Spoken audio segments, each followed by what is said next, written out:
gents, I hope you're ready for some black pills, because at 9:30 this morning, the Office for National Statistics released several data sets on population and immigration.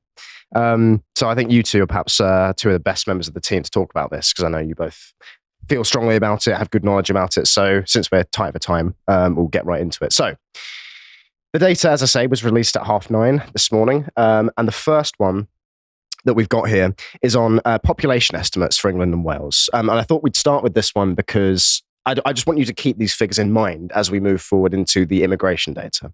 So the population of England and Wales at mid-year 2022 was estimated to be 60.2 million, an increase of around 578,000, brackets 1%, since mid-year 2021. In the year to mid-2022, there were 574,000 deaths in England and Wales, slightly fewer than in the previous year. The number of births in the year to mid-2022 was 620,000, which was an increase of 11,000 compared with the year to mid-2021. And I will say this is a little bit dry, obviously, going through all these statistics, but I think it's important to understand, you know, the real sort of the texture here. So in the year to mid-2022, we estimate that 983,000 people immigrated to England and Wales from outside the UK, while 441,000 emigrated. This makes net international migration to England and Wales 541,000. In the year to mid-2022, there were 9,800 net internal moves out of England and Wales to the rest of the UK. And the population of England increased at a higher rate than the population of Wales. So 60.2 million, that's the top line figure here. That's the population of England and Wales in mid-2022. So keep that number in you as we move forward. So the next data set that we'll look at is the estimating the UK international migration from 2012 to 2021. So total long-term immigration between year ending June 2012 and year ending June 2021 was around 7.4 million, an emigration of 5.2 million. This means that net immigration over the decade added up to 2.2 million, added 2.2 million to the UK population. So in 10 years, 10% of the population, more than 10%, are changed. Correct. Great, thanks. Approximately 232,000 less than indicated by our previously published estimates. So, hey, not as bad as it could be, I guess. Cashback. Yeah. So total These are the ones they have on file. Well, that's a good point. Yeah, these are just the ones that are in the system. So total net migration of EU nationals between year ending June 2012 and June 2021 was around 1.9 million, an increase of 745,000 compared with our previously published estimates. Revised total net migration of non-EU nationals is 1.1 million. Hi folks, we've rolled out a new feature on the website, which is the ability to pay for an individual piece of content. So usually it's £5 a month every month to subscribe to all of the content on the website. But I appreciate there are going to be people who simply don't want to do that. They would be interested instead in purchasing a single piece of content for a lower amount, and they've got a particular niche that they're interested in watching. And so they don't want every single piece of content. They just want this one thing. So we've introduced this function where you can just simply purchase the one thing for £1.89, which I think is about $2.30 at the current exchange rates. And then that's just yours forever. So there's no sort of commitment there. There's no rolling subscription. It's just that one thing. So that's an option now that's on the website. It's completely live. It's completely available.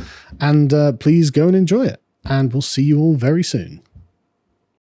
Moving on, we will go to the most important one, in my opinion, the one that's getting all the headlines. And that is immigration for the year ending June 2023. So the provisional estimate of total long-term immigration for year ending June 2023 was 1.2 million, while emigration was 508,000, meaning that net migration was 672,000. That's 600, just to be clear here, that's 672,000 new people added to the population of this country, not born here. Most people arriving to the UK in the year ending June 2023 were non-EU nationals, 968,000. Followed by EU, 129,000, and British, 84,000. Net migration for year ending June 2023 was 672,000, which is slightly higher compared with year ending June 2022, which was 607,000, but down on our updated estimate for year ending December 2022, which was 745,000. While it is too early to say if this is the start of a new downward trend, these more recent estimates indicate a slowing of immigration coupled with increasing emigration. We'll get to it. We'll get through the data, and then we will talk about the implications of this. Before the coronavirus pandemic, migration was relatively stable, but patterns and behaviors have been shifting considerably since then. Net migration increased sharply since 2021 because of a rise in non-EU immigration driven by a range of factors, including those arriving on humanitarian routes, including Ukrainian and British national schemes, as well as an increase in non-EU students and workers. Put a pin in that. The increase in non-EU immigration in the year ending June 2023 was mainly driven by migrants coming for work, up to 33% from 23% in year ending June 2022, largely attributed to those coming on health and care visas. In contrast, those arriving on humanitarian routes decreased from 19% to 9% over the same period. The largest contributor to non-EU immigration, 39%, was study, which was largely unchanged compared with year ending June 2022. However, while historic evidence has shown that more than 80% of students typically left within 5 years, analysis of more recent cohorts is suggesting that more are staying for longer and transitioning onto work visas. There have also been changes in the number of dependents coming to the UK. In year ending June 2019, dependents accounted for 6% of non-EU student immigration and 37% of non-EU work immigration, which increased to 25% and 48% respectively in year ending June 2023. And the final data set that we're going to look at is the reasons for international migration. So for the year ending June 2023, net migration of international students who initially arrived in the UK on a study-related visa was 263,000. This includes those who transitioned onto a different visa type during their time in the UK.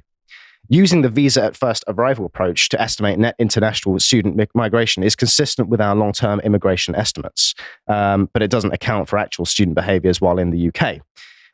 So the newly developed cohort approach suggests that the majority of long-term international students from year ending June 2018 emigrated within 5 years. Nevertheless, so on average, our research also, this is when I say our, it's ONS. On average, their research also suggests that more recent cohorts of students are staying in the UK for longer. For the academic year covering 1st of September 2021 to 31st of August 2022, 35% of students had emigrated long-term at the end of their initial study visa, compared with 61% for the 2019 to 2020 academic cohort year. So that's the data. I'll let that just sit and digest for a second, because it's a lot of figures, but it's just supremely depressing. And I don't know. It's just it's civilization ending numbers that we're talking about here. So there's always a debate about immigration, its effects. Nigel Farage will bring up, he just did on We'll get to that. I'm a Celebrity about, what is it, GP waiting lists or school placements or getting a house. God, what a luxury that would be.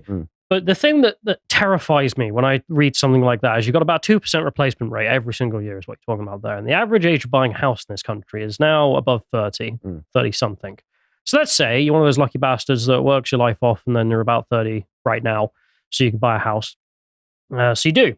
And you're lucky enough to buy it in an area, let's just assume, that's 100% English. It's because you want to live in an English neighborhood and raise a child in an English neighborhood. So you have your child immediately, and then it takes about 20 odd years until that child can finally move out. At which point you decided to buy a house and have a child in an English neighborhood. And by the time that child leaves and you're 50 something looking about when to retire, you now live in an Indian neighborhood. That pisses me off. I can't stand the idea of the state thinking that young people in this country should make a massive investment in the decades of their lives and their financial wealth into building up this country, when in return, what the state will give you through the immigration process is to utterly change whatever you invested in, and too bad. Yeah. That's the thing that really, really hurts me, I'm honest. And if you complain about that, then, you know, you're evil, basically. You know, you'll be villainized and demonized. And I mean, I tweeted the other day that in the face of this information coming out, I think basically every other issue in British politics that we talk about, whether it is the NHS, whether it is schools, housing, or anything else, that's all secondary to this. This is the most pressing issue of our time. It is the defining issue in Britain, is mass immigration. Because these figures, again, under a nominally conservative government, obviously not that anybody believes that at this stage, it's just historically unprecedented. It's absolutely insane. That was the point I was going to make. We said in the first segment that how will history look back at these last few decades, let's say since Blair, how will historians judge the elites that did this to us? Well, it is a crime without precedent. Yes. It is one of the most egregious and despicable things that has ever been done to England or to Britain. Yeah. Without precedent. You're absolutely right. I and agree. all the other crises that we have, whether it be housing or the NHS or schools or anything, well, it all boils down to, if you're just going to cram 500,000, 750,000 people year on year, year after year into the country, you're going to have the infrastructure falling apart because it simply cannot handle it. Yeah. And that should be obvious. That should not be a surprising thing for people. Well, I think the same people that do it want that to happen. They mean the destruction of our society. And that ultimately is the question is, at this point, I think a lot of people, normal people in the general public, must be starting to think this is something that's being done to us intentionally. Because this is not just, the arguments are always made, the economy and all the rest of it. Think of the GDP, line go up. And I think there is probably a large segment of the elites who still actually believe that, who still believe the sort of economic arguments for mass immigration. I think you look at this and you think there is no other way of interpreting this than this is just destruction. It's a destructive thing. People living, as you said, Callum, in their neighborhoods that they've spent their whole lives in, watching them radically change over a period of, in this data, 2012 to 2021, just radical change. Unrecognizably different. And the thing that is sort of impossible to ignore is the evidence of your own eyes, because in every town, every city and town, even quite small places, you immediately walk outside and you're confronted with just a slew of foreign people. Yes. And that was not the case a small number of years ago. A small number of years ago, it was not the case that you just hear a plethora of foreign languages being spoken everywhere you go, even down to really quite small towns. And so I don't know how anyone can ignore the evidence of their own eyes and ears anymore that a replacement, in inverted commas, not only is happening, has happened. One note of hope I would like to say is that it can be reversed. You do need a government with a set of balls that are prepared to deport. Imagine that are actually prepared to deport hundreds of thousands, if not millions of people. So it can be reversed. But the scale of this crime is unprecedented. Yeah, absolutely. I thought we'd have a look very quickly at a couple of the reactions as well to this information coming out. Now, this one I've got on here, I've not actually put on the document, so I'll just have to read from here. The headline from Andy Sylvester at City AM: immigration is rocketing, and that's brilliant news for Britain. Of course it is.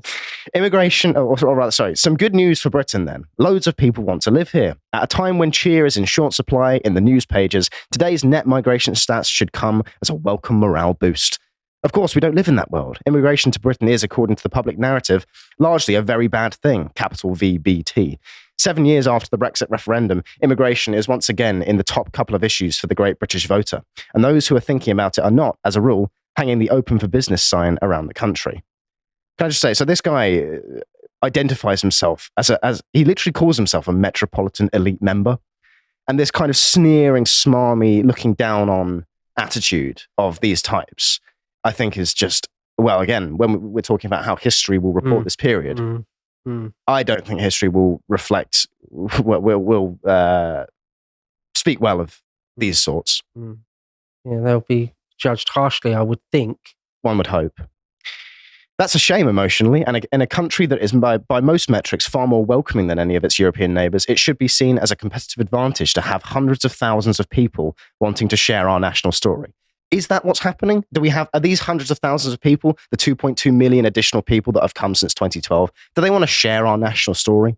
Is that what's happening here? They're just really into Spitfires and watching Only Fools and Horses. They just love shortbread and fish and chips, Yeah, it is a terrible thing. What are the benefits, though, supposed to be? They quite often say the food, but obviously we've got the recipes, so we don't need. Yeah, food is fungible. We don't need them.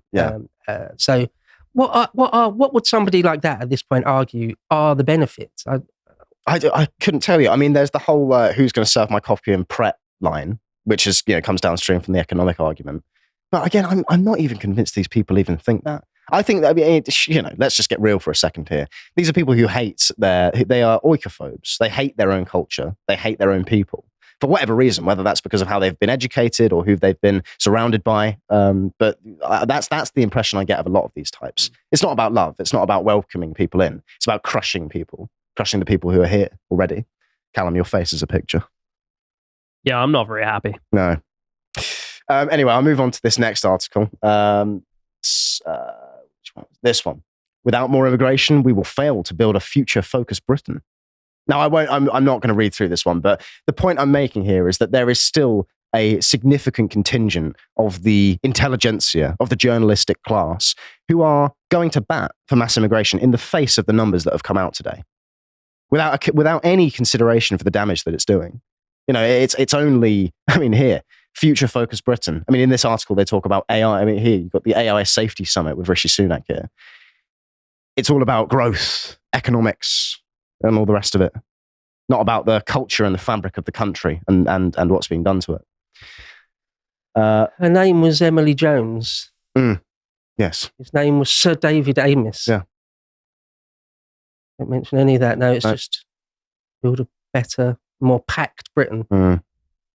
Madness, a real madness. Yeah.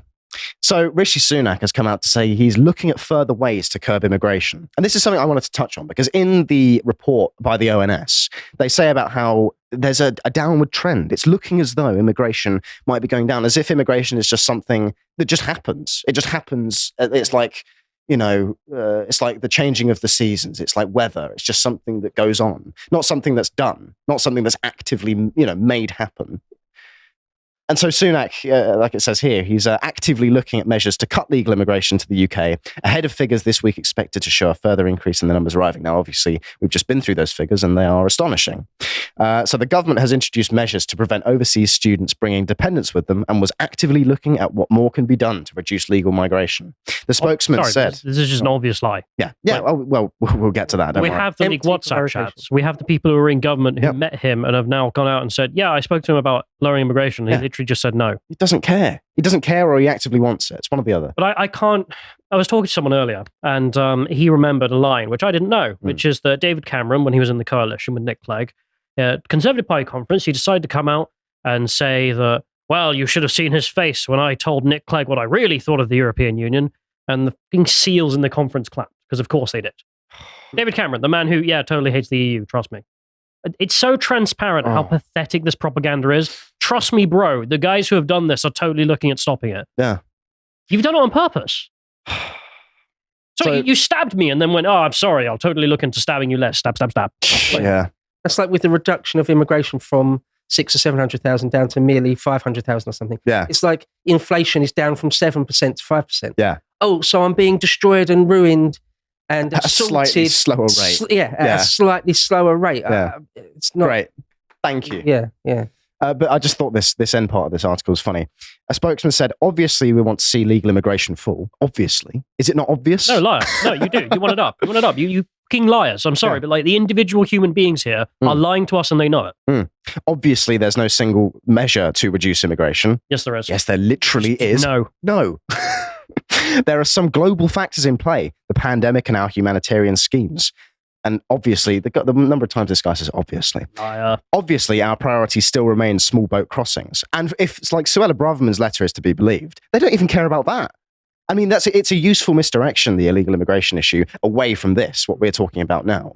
But, to say that their priority remains the small boat crossings that's not even true. And if it was true, that would be the wrong priority to have.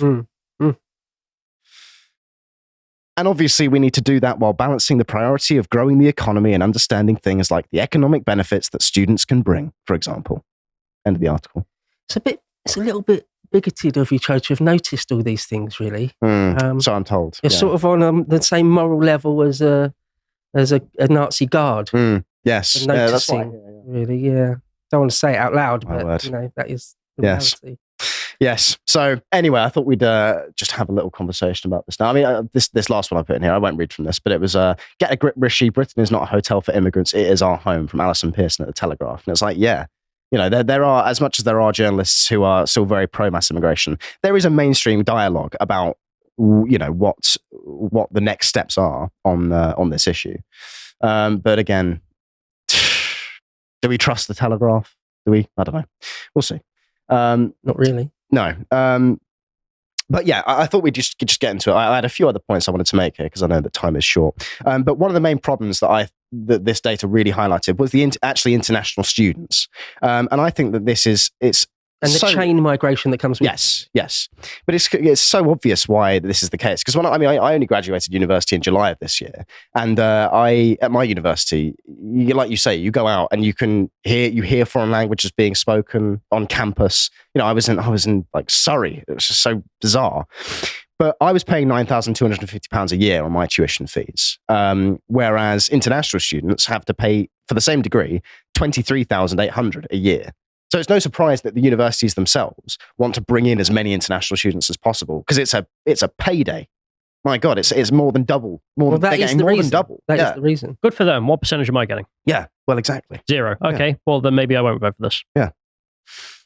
What happens as well, because I happen to know people who did this, when they come over, they do pay all that money, and then they just stay. Yes, many such cases. Do? Yeah, Nothing. I knew him. He literally just sat here, illegal visa, never renewed it, and he's still here. Yeah, it's unbelievable. Never passed his course either. Yeah, well, still getting deported. There is plenty of that happening. But something else that I wanted to highlight is the fact that in the data that talked about population between 2012 and 2021, it does list an emigration of 5.2 million. Now, Carl has made this point before, I know. He says that there are so many leaving every year that if we were to just close the gates, as it were, then to a certain extent, the problem might solve itself because of the numbers leaving. Now, I'm not sure I'm totally in agreement with 1/5 of that is British people leaving. And that was going to be what I was going to say. I don't have the demographic breakdown of that 5.2 million, but it's not going to just be foreigners, But my conclusion here is basically there are just simply too many people in Britain. And, that fewer people, if there were fewer people, there's more to go around. There's more space, there's more jobs, there's more money. And I think that one of the things that... Imagine if the average size of a house in the UK was the same as an American's. Yeah, I know, right? Dream, dare to believe. Yeah. One other thing to say where you said that the sort of the main number is 60 million total. I mean, we all know that's nonsense. No, that's way under. Way under, because what the Office for National Statistics says and what sort of Tesco says are very different. And others as well. To the tune of millions of people different, though. Yeah. So there's actually millions more people.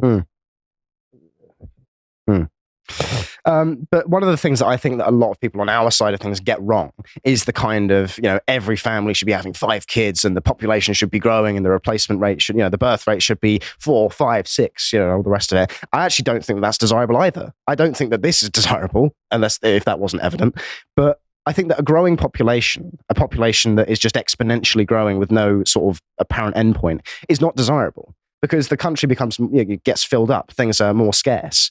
And so actually a lower population is desirable. I think that population levels tend to kind of reach, if left to their own devices, naturally reach an equilibrium where there's enough people for things to work, but there's not so many people that, things don't work, frankly. Well, I have some good news. It's not. Hasn't been for years. Yeah, well, I know that, but sure, an aging population is not desirable, but if this is the alternative, then I take the aging population. I'm afraid. It's not an alternative. It's a fucking lie that's sold to us every year. So I'm very, very mad about this. No. The example I just gave you. Let's say you buy into an English neighborhood, and then by the time you're looking at retirement, you live in a Pakistani neighborhood. Oh, great, thank you. What a good deal that has been to sign up with UK Gov Incorporated there and investing your time and money into building a neighborhood. Yes. This is the thing that gets me about the Eastern world, because of all the problems, say, Vladimir Putin has, you go and buy an apartment in Kaliningrad, by the time you're having your kids and you're done with that will still be the same damn place. Yes. Yes. Yeah, there are downsides, but there are downsides here. But I just wanted to point out just this funny little graph here, that the population of England in 1086 was 1.71 million. Oh, can you imagine it? That Doomsday Book, isn't it? 1086? Yeah. Right, yeah. Yeah. I mean, that is 1,000 years ago. We can see there about 1800 was the Industrial Revolution. Yeah. Explodes the population. But anyway, I'd be interested to hear the thoughts of viewers on the sort of population size question, because I do think that a lot of people are committed to this kind of fantasy, this ideal, this utopian ideal of everyone's having loads of kids and all the rest of it. And I just don't think that that's actually as desirable as people think it is. Interesting question, interesting debate. It's not as clear cut as it first seems. Yeah. If you want to grow the population, the way to do that is with your own group, rather than of course, divisions. Of course. Anyway, we'll leave that there. And actually, no, one last thing, because this was important. Because obviously Nigel Farage is on I'm a Celebrity. And he yesterday had a conversation on mainstream TV about immigration. And I think he came across actually extremely well. I'm not keen on him being on I'm a Celebrity, but I think that this can only be a good thing. But this is what I was saying to you. Apparently you're anti-immigrants. And Who told you that? Oh, the internet. Well, there we are. Then it must be true. It must be true. It must be. It must be true. Okay, but then why don't black people like you? You'd be amazed they do. You'd be amazed. Nigel! If you came with me, if you came with me through South London, you'd be astonished. Oh, wow. What were you doing in South London, Nigel? Well, I'm there every day. You're in South. South. Wait, sorry. I'm so sorry to be short. What are you doing? Sorry. He's from South London. I travel through South London. So everyone hates you for no reason. Well, not that everyone hates you. That was so bad. But like, sorry, you can disagree with somebody, but to chuck around accusations the way that they've been chucked around is grossly unfair. Anti-immigrant, right? No. All I've said is we cannot go on with the numbers coming to Britain that are coming. Do you know why? I'm one of the numbers. Right. So that's it then. So should it be 5 million a year? 10 million? Question, No, right? you don't seem to understand. Nigel, hang on. Those immigrants that are coming in. Hang on. Had you have been in power a bit later... so wrong about immigrants? I did not expect to be caught in a full-on debate. Who's that black woman? An influencer called Nella, apparently. You ever heard of her before? I had never come across her before. Oh, okay, right. It's not just me then. All right. Yeah. But, I mean, I think that in the popular...